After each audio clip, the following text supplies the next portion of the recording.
Hello, everybody. Welcome to Spirit of Change. My name is Shalini. We have Sister Shireen with us on the sets, and we have been discussing about the various causes of stress in our lives, and more importantly, of how to deal with them and how we can use meditation to deal with all the problems. So, welcome, Sister. I'm Shalini. And now we are talking about death today. It seems heavy, doesn't Yes, it seems heavy. And the belief system with death, or the immediate emotion which comes with death, is fear, very Right. intense fear. Fear, right. Whether it's, the fear that I'm going to die, or the fear of losing my loved ones. So, how would you define death? Right. What I've noticed is this whole idea of the body, the soul in the body. If you think of it as a car and a driver, Okay. this body is the vehicle, and I, the soul, am the driver of this vehicle, Yeah. right? And so, just like a driver is important for the vehicle, and the driver is the one who is actually thinking, feeling.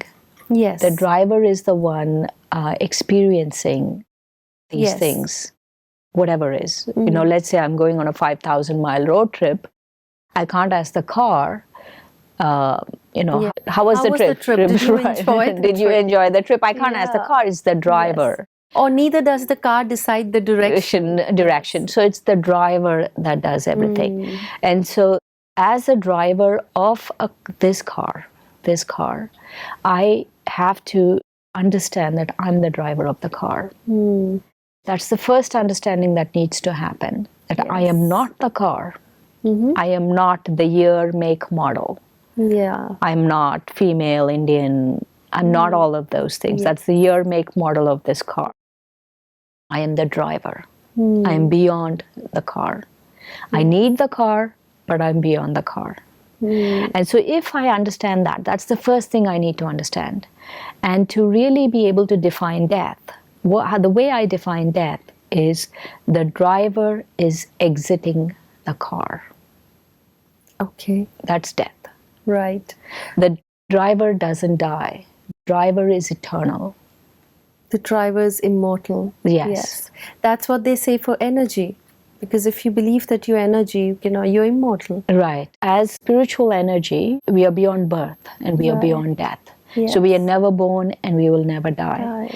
What just happens is the driver exits the car. Right. So you mean to say the beginning and the ending is for the car? For the car. It's not for the driver. Then It's why does the driver need the car?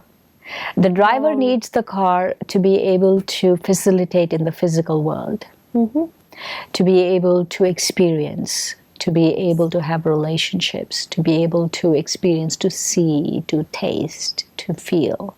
All of that happens in the physical world. Yes. So I see this as a journey. I move from, a certain point. I go to a certain point. I leave the car there and I take a new car. Exactly. Yeah. So do I take something with me from the previous journey? Because as a driver, if I'm the driver, I would take the experiences with me. Right. In the journey of life, you take your experiences. And in one of the episodes, I spoke about karma. I spoke about our checking account of karma, savings and the debt. And I would like to just briefly go over them again. So savings account of karma is when you do above and beyond your basic call of duty, you do good actions. Yes. You perform good karma, then it goes into your savings account of karma. Yes. If you do negative actions that are just not good, like anger and lust and greed and ego and all of that, when your actions are based on these vices, then it goes in the debt account. And checking account is my everyday actions. Eating, drinking, going to work, coming back, everyday actions. Meeting people, interacting with them. All of that is everyday action. They're neither good nor bad. They're just checking, right? So when the driver leaves this car, when I, the driver, leave this car, I take both my savings and my debt with me. I don't take my checking. Okay. Okay. Yes. So, but don't you think that the interaction, the quality of the interaction that happens in the everyday, life, is also what is actually creating my debt? Like you said, Yes. the checking is separate from Yes, the savings and the so if, let's say, I'm interacting with someone and it's totally based on greed. then it's creating debt. Yes. Let's say it's totally based on soul consciousness, it's based on love. Mm-hmm.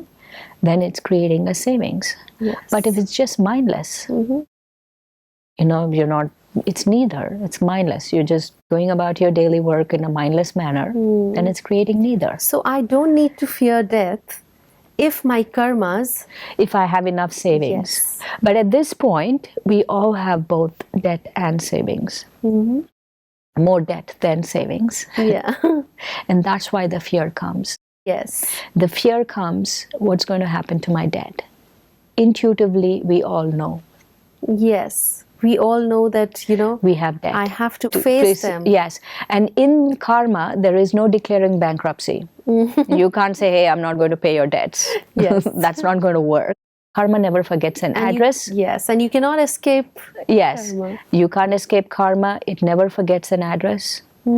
And karma never forgets where, what you did. Yeah. It never. Yeah. It's totally stored within the soul. All of this is stored. All these accounts are stored. And so, it's accurately. Yes. So if you have enough savings, then there is no fear. Yeah. The fear happens because of the debt.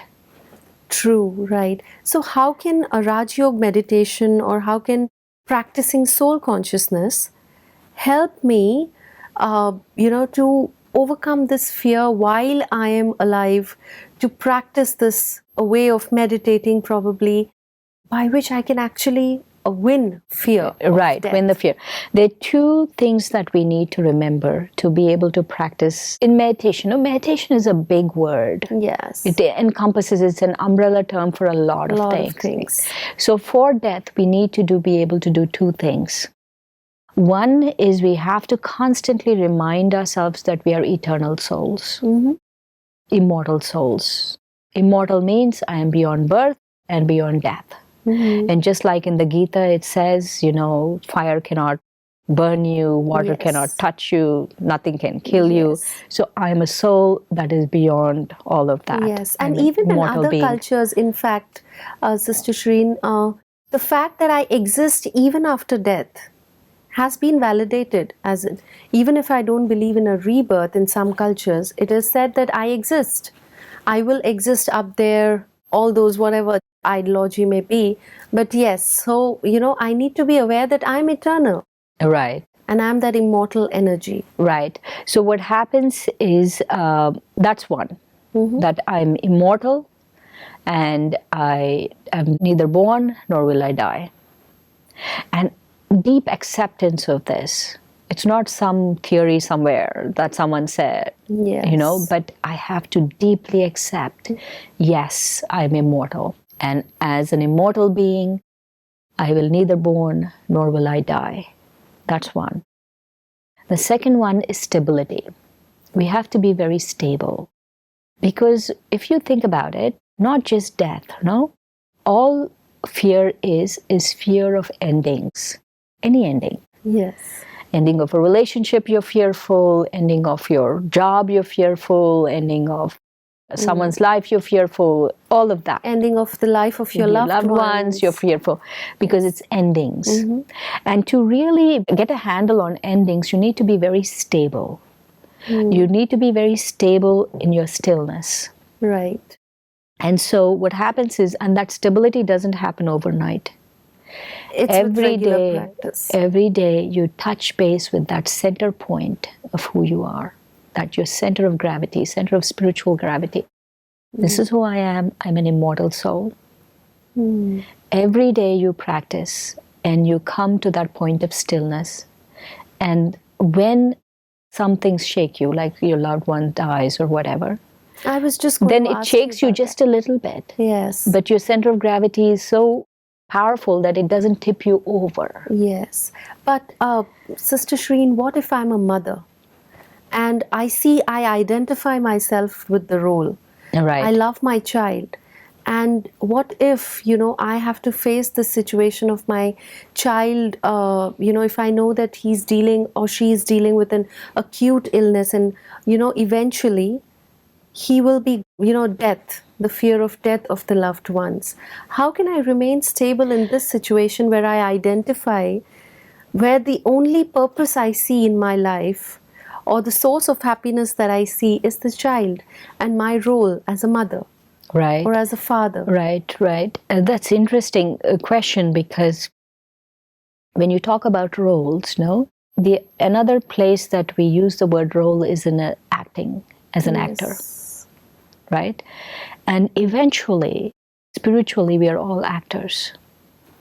Yes. Right? This role as a mother is a role.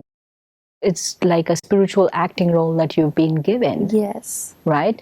And so we have to go beyond this temporary role. And I can actually identify with that, because I've been, as a professional actor, I understand that, if a child is playing the role of my child, and even if they show that the child is no more, I know the child is there, just that he won't be playing the role with me as my son or daughter anymore. Do you mean Right, to say exactly, like exactly. I remember this situation in the US one time. This when Obama was president.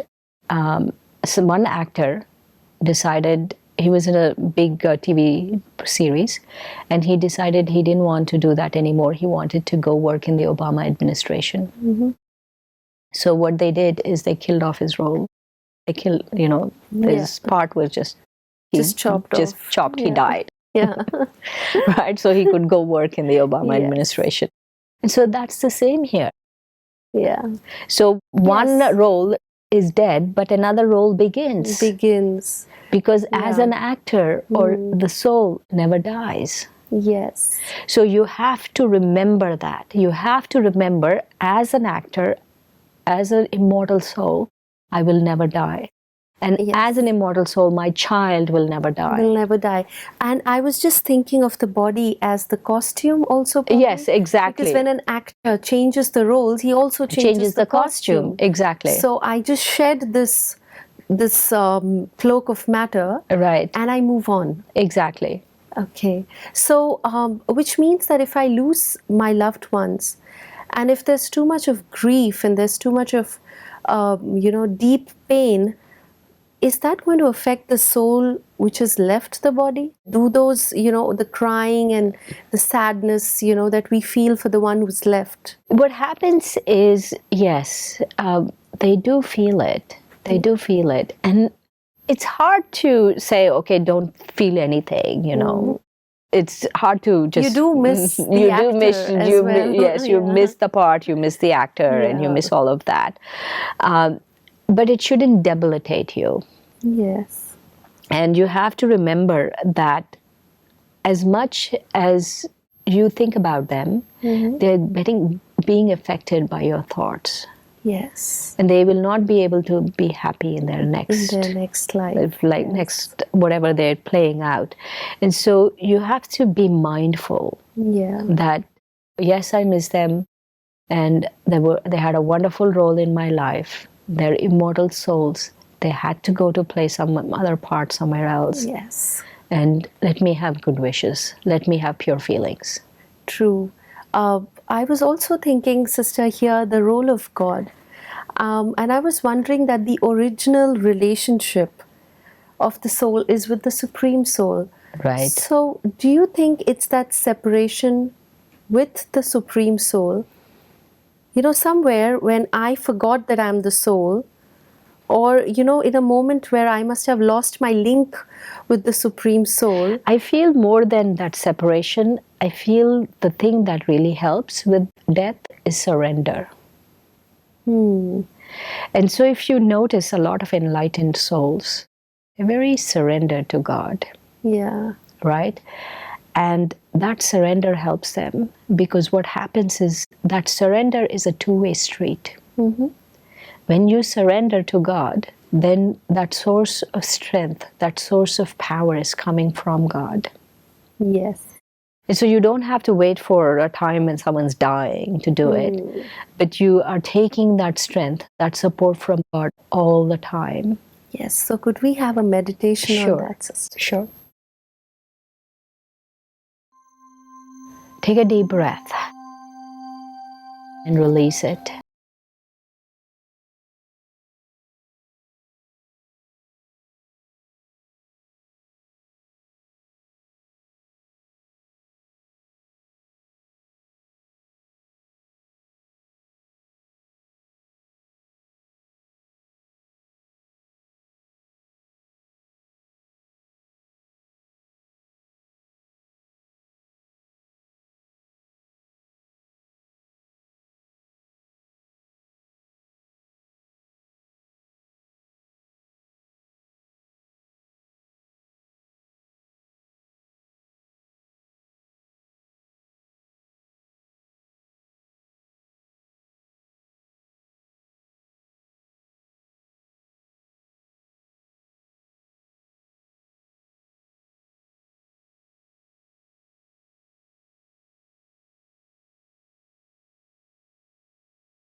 That was really nice, sister. And just thinking about, death has always been portrayed as something very scary, something you need to be really very fearful.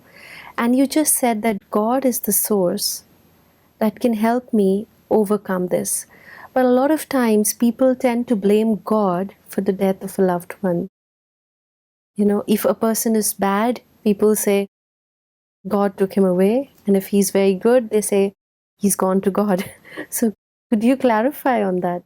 He wouldn't give sorrow. The thing that is spoken about God is He's the remover of sorrow and the bestower of happiness. Yes.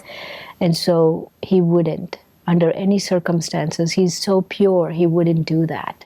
Yes. It's our own karmas, it's our own part, it's our own role, it's our own, as an actor, we have to play different parts and different roles. And so God because has nothing to do with it. Belief system, sister, that you must have heard, we are just puppets on this world stage and He manages everything. So it's very difficult for some people to believe that then how does this thing operate? Right. Who decides when you leave the body. Why do you die when you die? Why? So, is that again because of our karma? It is our karma. It is our karma. It's our individual karma. Individual karma. And it's the choices we have made, maybe not in this life, maybe in the last one, whatever it is, it's the choices we have made. And also, it's where we finish, There's something has to be finished, and then something has to start. So you don't think of death as an ending, but the beginning of something else. Like we were talking, that the death of a caterpillar is actually the birth of a butterfly. Exactly. And who did the caterpillar ever think I could fly? No, but it was such a beautiful transformation. Right. So actually the soul can transcend death. Yes. And it's an easy transcendence, actually. It's just something that takes a little bit of effort, a little bit of meditation every day, but it can easily transcend this, because the real nature of the soul is eternal. And all I have to do is go back to my real nature. I'm not saying something artificial or something external, something outside of you. This is really who I am. Right. So that was really lovely, sister. And I was also thinking about how we all travel, are on a train journey. And there are people who hop into the train, and there are people who hop off. So, life also being a journey, the driver and the car, and all these examples have been really, like a sense of hope, and also that death isn't such a bad thing as it has been portrayed. Right. Yeah. So thank you so much for being with us today, and we hope to continue in the upcoming episodes. Thank you, Shalini. Thank you. We did realize that, yes, this is a journey that we are on, and the self-realization, the self-awareness that I'm a soul, I'm an eternal being on this journey. I just changed the car, or I changed the costume, but that's not the end of me. It's the end of the costume, or probably, the car which I was driving. So death is actually the ending of something and a beautiful beginning of something else.